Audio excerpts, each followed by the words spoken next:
آج کل زیادہ دیکھا گیا کہ جس خیال میں مگن ہے وہ یہ ہے کہ زیادہ سے زیادہ مال جمع کر لیا جائے. اللہ ناراض ہوتا ہے تو ہونے دو، قوم سے خیانت ہوتی ہے تو ہونے دو، ملک سے غداری جیسے کام کر رہے ہیں صرف دولت سمیٹنے کے لیے. آپ پیچھے دیکھیں تو صحیح، بڑے بڑے جو ہمارے تخت تھے، بڑی بڑی جو چیزیں تھی، ان کے اندر سوراخ کس نے لگ کیا؟ غداروں نے کیا تھا نا، صرف پیسوں کی وجہ سے. پھر فرائض کی ادائیگی میں بددیانتی کے جرائم سرزد ہوتے ہیں تو کیا؟ حقیقت یہ ہے کہ بد نصیب لوگ خوف خدا اور آخرت کو بھول نہیں جاتے، بلکہ پرلے درجے کے خود فراموش بھی ہوتے ہیں، اپنی ذات کو بھول جاتے ہیں، اپنی آبرو کو، اپنی شہرت، سب کچھ دو پہ لگا لیتے ہیں.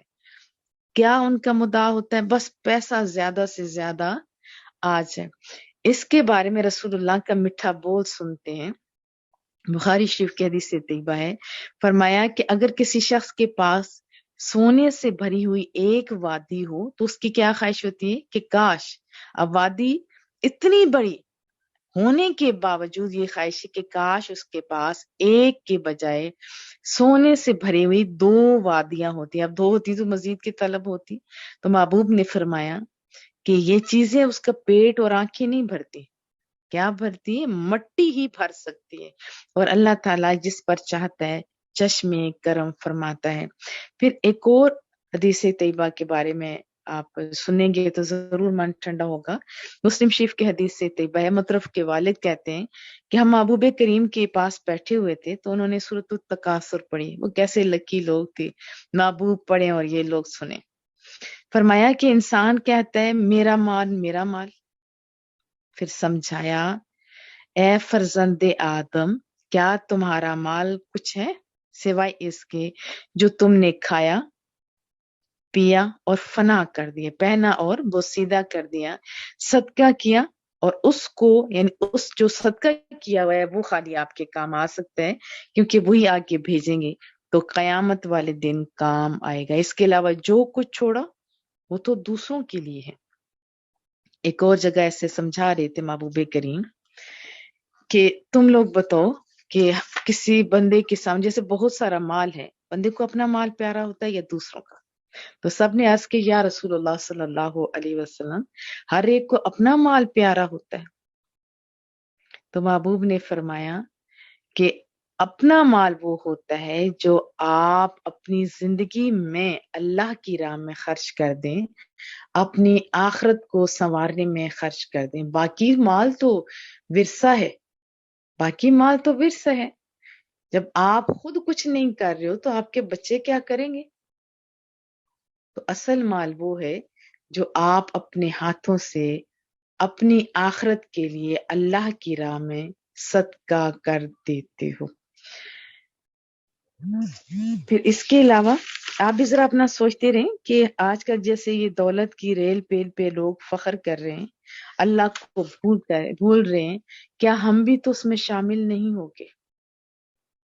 ہمارے لیے اولیت والی چیز کون سی ہے؟ اللہ کی ذات نے. ہم نے اللہ کو راضی کرنا ہے، نہ کہ مال اکٹھا کر کے رب کو ناراض کرنا ہے. دیکھیں مال زیادہ ہونا برا نہیں.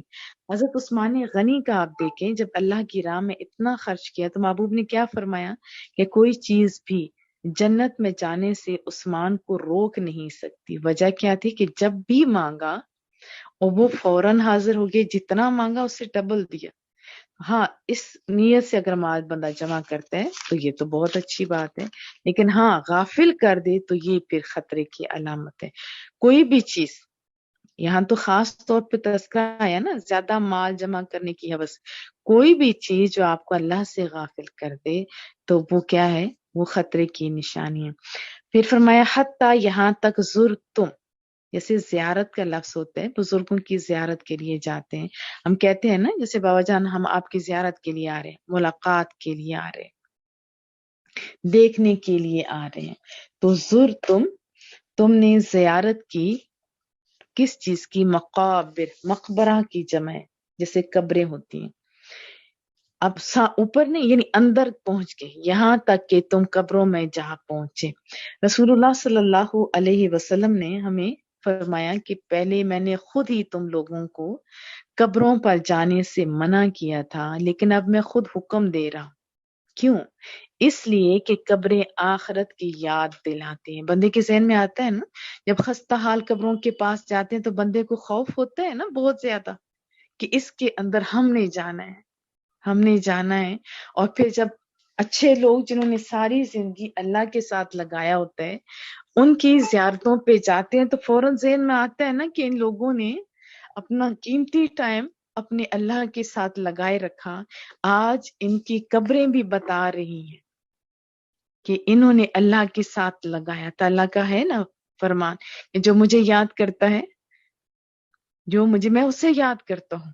اور جن لوگوں کی جتنی زندگیاں تھیں انہوں نے اتنی زندگی اللہ کو یاد کیا، اور اللہ تو ابد تک ہے، ازل سے ہے ابد تک ہے، تو ایسے لوگوں کو تو پھر رب بھی یاد کرواتا ہے نا۔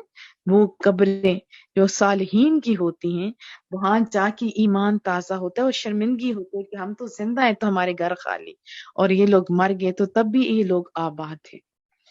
تو یہ پھر فرمایا حتی زرتم المقابر، یہاں تک کہ تم قبروں میں جا پہنچے۔ کلا سوف تعلمون، ہاں ہاں تم جلد جان لو گے۔ جلد یعنی سوفا کا معنی ہوتا ہے جلد، ویری سون تم جان لو گے۔ ثم کلا سوف تعلمون، پھر ہاں ہاں تمہیں اپنی کوششوں کا انجام پتہ چل جائے گا۔ کلا لو تعلمون علم الیقین، اب کلا کیا ہوتا ہے؟ ایک بچے کو کہتے ہیں نا ڈانٹنے کے لیے کہ تم اب ایک مثال سے سمجھتے ہیں نا، جیسے بچہ کھیل رہا ہوتا ہے ہم اسے ڈانٹتے ہیں، بچے دیکھ ابھی تیری کلاس کا ٹائم ہے تو یاد کر لے۔ اسی طرح ایگزام ہوتے ہیں جب بچوں کے، تو ہم بچوں کو کیا کہتے ہیں؟ بچے اپنے ایگزام کی تیاری کرو، اگر آپ نے تیاری نہیں کی تو فیل ہو جاؤ گے، ایسا ہی کہتے ہیں نا، ہم اسے ڈانٹ رہے ہوتے ہیں۔ تو کلا کے یہی معنی ہے کہ دنیا میں اگر تم بےہودہ مشاغل میں لگے رہو گے، ذکر الہی کی طرف متوجہ نہ ہوئے اور اسی غفلت میں موت آ گئی، تو پھر تمہیں پتہ چلے گا کہ تم کتنے خسارے کے کاروبار میں مصروف تھے۔ لیکن اس وقت آنکھیں کھلی بھی تو کس کام کی؟ فرصت کے لمحات تو ابھی ہے نا ہمارے پاس، تو ہمیں آج سے ہی تیاری کرنی ہے۔ پھر فرمایا کلا لو تعلمون علم الیقین، ہاں ہاں اگر تم اس انجام کو، یعنی اس قبر کے اندر کے جو کچھ ہونا ہے جہاں تم نے جانا ہے وہاں حساب کتاب ہونا ہے، اس کے بارے میں فرما رہے ہیں کہ اگر تم اس انجام کو یقینی طور سے جانتے تو ایسا ہرگز نہ کرتے۔ لَتَرَوُنَّ الْجَحِیمَ، تم دوزخ کو دیکھ کر رہو گے۔ اب قیامت کے دن تم جہنم کو اپنی آنکھوں سے دیکھ لو گے۔ یاد رکھیے مومن بھی اسے دیکھیں گے، لیکن کفار کا دیکھنا تو مومن کے دیکھنے میں فرق ہوگا۔ کفار کا وہ دائمی گھر ہوگا دوزخ، جبکہ اہل ایمان کوئی جلدی سے گزر جائے گا، کوئی ہوا کی تیزی سے، کوئی پرندوں کی طرح، پر باہر طور پر اپنے اپنے درجات کے مطابق اس کی سپیڈ ہوگی۔ ثم لترونها عین الیقین، پھر آخرت میں تم دوزخ کو یقین کی آنکھ سے دیکھ لو گے۔ یہ اللہ ہماری آنکھیں کھول رہا ہے۔ ثم، پھر لتسألن، تم لوگوں سے لا اور شرم لن، یہ دونوں چیزیں دیکھیں، پیچھے تھا لترون، تم ضرور ضرور دیکھو گے دوزخ کو، یہاں پہ کیا ہے؟ پھر ضرور ضرور تم سے پوچھا جائے گا، سوال کیا جائے گا، یوم اذن عن النعیم، اس دن جتنی نعمتیں ہوں گی، تم نے اپنی زندگی کے جو اوقات ہیں سب کے بارے میں تم سے پوچھ گچھ کی جائے گی۔ مسلم شریف کی حدیث طیبہ ہے، حضرت ابو ہریرہ راوی ہیں، ایک دن رسول اللہ صلی اللہ علیہ وسلم باہر تشریف لے جاتے ہیں، حضرت ابوبکر صدیق، حضرت عمر فاروق وہ بھی باہر تشریف لاتے ہیں، ملاقات ہوتی ہے تو محبوب نے پوچھا کہ تم اس وقت کیوں گھر سے باہر آئے؟ تو دونوں نے عرض کی محبوبہ بھوک بہت سخت لگی تھی۔ محبوب نے بھی یہی فرمایا تھا کہ ہاں مجھے بھی بھوک لگی تھی۔ تو یہ تینوں افراد جاتے ہیں ایک انصاری کے گھر کے پاس، وہاں جو ان کی بیوی ہوتی ہے انصاری کی، ایک جگہ ان کا نام لکھا ہوا ہے مالک بن تیہان۔ اب وہ تو موجود نہیں تھے انصاری صحابی، لیکن ان کی وائف موجود تھی، اس نے تو بڑا گرم جوشی سے استقبال کیا، اور جب شوہر آئے انہوں نے بھی بڑی خوشی سے استقبال کیا، اور جو چیزیں تھیں اس وقت تو کھجوریں ہی ہوتی تھی نا، کھجوریں وغیرہ توڑ کے لائے، پیش کی، اور پھر خوشی سے فرمایا کہ میرے گھر میں آج جتنے بہترین مہمان ہیں ایسے کسی کے گھر نہیں ہے۔ تھے نا وہ خوش نصیب، ان کے گھر میں کون گئے تھے؟ رسول اللہ صلی اللہ علیہ وسلم۔ پھر ذبح کیا بکری کو، کھانا کھلایا، اور کھانا کھانے کے بعد جب رسول اللہ صلی اللہ علیہ وسلم گھر سے باہر نکل رہے تھے تو پھر اپنے یاروں کو فرمایا کہ میرے دوستو، اللہ کی قسم جس کے قبضے قدرت میں میری جان ہے، قیامت کے روز تم سے آج کی نعمتوں کے بارے میں پوچھا جائے گا۔ اب فاقے نے تم کو گھروں سے نکالا اور تم اب پیٹ بھر کر گھر جا رہے ہو۔ اب توجہ دلائی نا؟ آپ ہم مجھے بتائیے، کیا ہم قبروں کے لیے تیار ہیں؟ کیا ہم قبروں کے لیے تیار ہیں؟ وہاں تو اللہ کے سامنے ہم نے حاضر ہونا ہے۔ اب چند ایک آیات اور بھی پڑھ لیتے ہیں، پھر سمجھنے میں زیادہ آسانی ہوگی۔ سورۃ الحدید میں ہے اعلموا انما الحیات الدنیا لعب ولہو وزینۃ وتفاخر بینکم وتکاثر فی الاموال والاولاد کمثل غیث اعجب الکفار نباتہ ثم یہیج فتراہ مصفرا ثم یکون حطاما وفی الآخرۃ عذاب شدید ومغفرۃ من اللہ ورضوان وما الحیات الدنیا الا متاع الغرور۔ فرمایا کہ جان لو کہ دنیا کی زندگی تو صرف کھیل کود اور زینت اور آپس میں فخر اور غرور کرنا ہے، اور مال اور اولاد میں ایک دوسرے پر زیادتی چاہنا ہے۔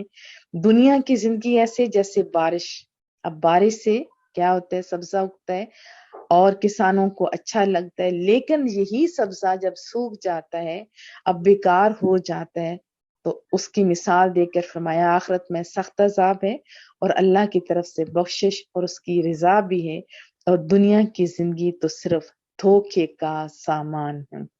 پھر فرمایا کہ یا ایھا الذین آمنوا لا تلھکم اموالکم ولا اولادکم عن ذکر اللہ، اے ایمان والو، تمہارے مال تمہاری اولاد تمہیں اللہ کے ذکر سے غافل نہ کر دے۔ ومن یفعل ذلک فاولئک هم الخاسرون، اور جو ایسا کرے گا یعنی غافل ہو جائے گا تو وہی لوگ نقصان اٹھانے والے ہیں۔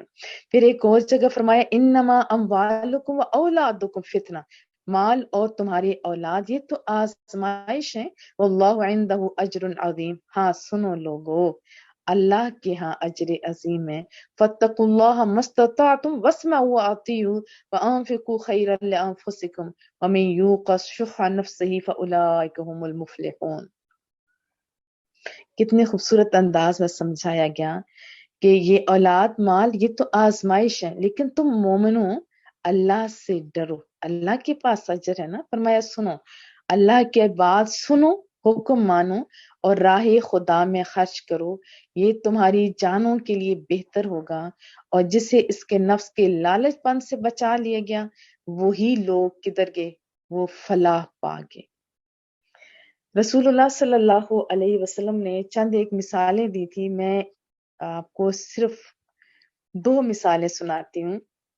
حضرت کعب بن مالک رضی اللہ تعالی عنہما سے مروی ہے، محبوب کریم نے فرمایا کہ 2 بھوکے بھیڑیے جو بکریوں میں چھوڑ دیے جائیں وہ ان بکریوں کو اس سے زیادہ خراب نہیں کرتے جتنا مال اور عزت کی ہرس انسان کے دین کو خراب کر دیتی ہیں۔ ترمذی شریف کی حدیث طیبہ ہے۔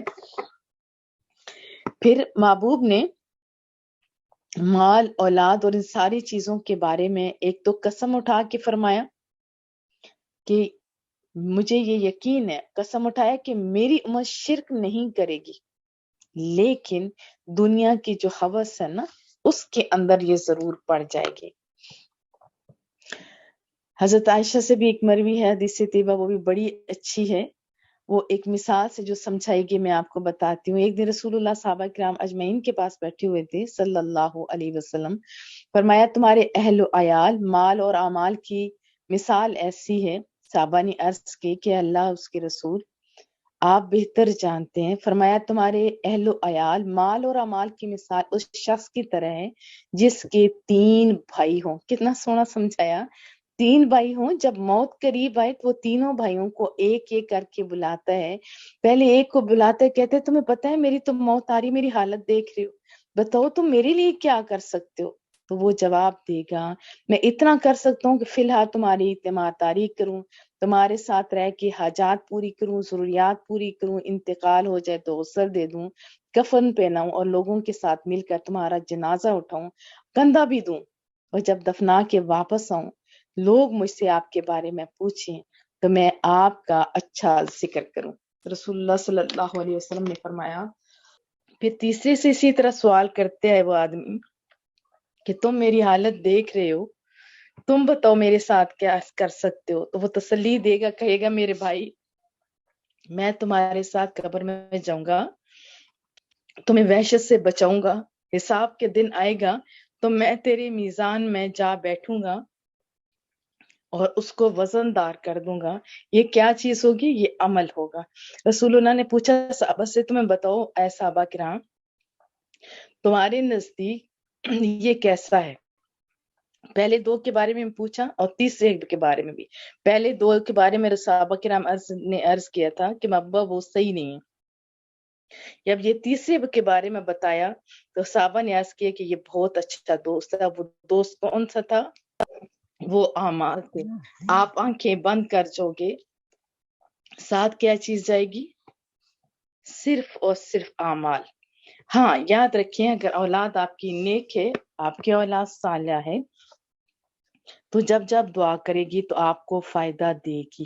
اسی طرح مال اگر آپ نے اللہ کی راہ میں خرچ کیا تو وہ بھی آپ کو لمحہ لمحہ فائدہ دے گا۔ مثلا کسی بچے کو پڑھوا دیا، کوئی ادارہ چلا رہے ہیں یا اس کے ساتھ تعاون کر رہے ہیں، وہ بھی خوش نصیب ہیں۔ اور پھر اس میں ایک اور خاص جو بات تھی وہ تھی کہ اس دن جملہ نعمتوں کے بارے میں پوچھا جائے گا۔ اللہ نے ہمیں کیا کچھ نہیں دے رکھا، ہمیں ٹائم دیا ہوا ہے، سب سے بڑی چیز ہمیں جسمانی صحت دی ہوئی ہے، روحانی دیکھیے جو جو ہماری ضرورتیں تھی سب کچھ کیا پورا نہیں کیا ہوا۔ ٹھنڈے پانی بھی ہمارے پاس ہیں، درخت کے سائے بھی ہے، راحت کی نیندیں، اے سی کے اندر ہم لوگ سوتے ہوتے ہیں۔ اور رسول اللہ صلی اللہ علیہ وسلم نے فرمایا کہ یہ اللہ کی نعمتیں، اس کے بارے میں بھی آپ سے پوچھا جائے گا۔ سورہ بنی اسرائیل میں آتا ہے وَلَا تَقْفُ مَا لَيْسَ لَكَ بِهِ عِلْمٌ إِنَّ السَّمْعَ وَالْبَصَرَ وَالْفُؤَادَ كُلُّ أُولَئِكَ كَانَ عَنْهُ مسؤولا۔ اس بات کے پیچھے نہ پڑ جس کا تجھے علم نہیں، بے شک کان، آنکھ اور دل ان سب کے بارے میں سوال کیا جائے گا۔ آپ کو اللہ نے اتنے اعضاء دیے ہیں، کروڑوں کا دل دیا ہوا ہے، کڈنی، بلڈ، ہاتھ، پاؤں، آنکھیں، کان، ناک، دماغ، کون سی نعمت ہے جو آپ کے پاس نہیں؟ کیا آپ نے کبھی اللہ کا شکر ادا کیا؟ ہمارے استاد جی تھی، زاہد نام تھا، لیکچرار تھے ہمارے، وہ کہنے لگے کہ ایک لڑکا میرے پاس بار بار آیا، کہنے لگا کہ استاد جی میں بہت غریب ہوں۔ جبکہ وہ ان کے پاس پڑھتا تھا، استاد جی نے کہا کہ کیوں اتنے گھٹیا لفظ بول رہے ہو کہ میں اتنا غریب ہوں؟ وہ کہنے لگے کہ خدا کی قسم میرے پاس ککھ نہیں ہے استاد جی، میں بہت غریب ہوں۔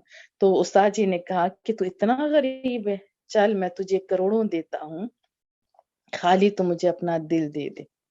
تو کہنے لگا کہ میں کیسے دے سکتا ہوں؟ کیا میں کروڑوں دوں گا؟ اس نے کہا کڈنی دے دو۔ کہا میں کیسے دے سکتا ہوں؟ نے کہا کہ اتنی چیزیں ہونے کے باوجود تو کروڑ پتی آنکھیں اپنی بیچ کے دیکھ، اتنا کروڑ پتی ہونے کے باوجود اتنے چھوٹے الفاظ بول رہا ہے، تو پھر وہ بندہ نادم ہو گیا۔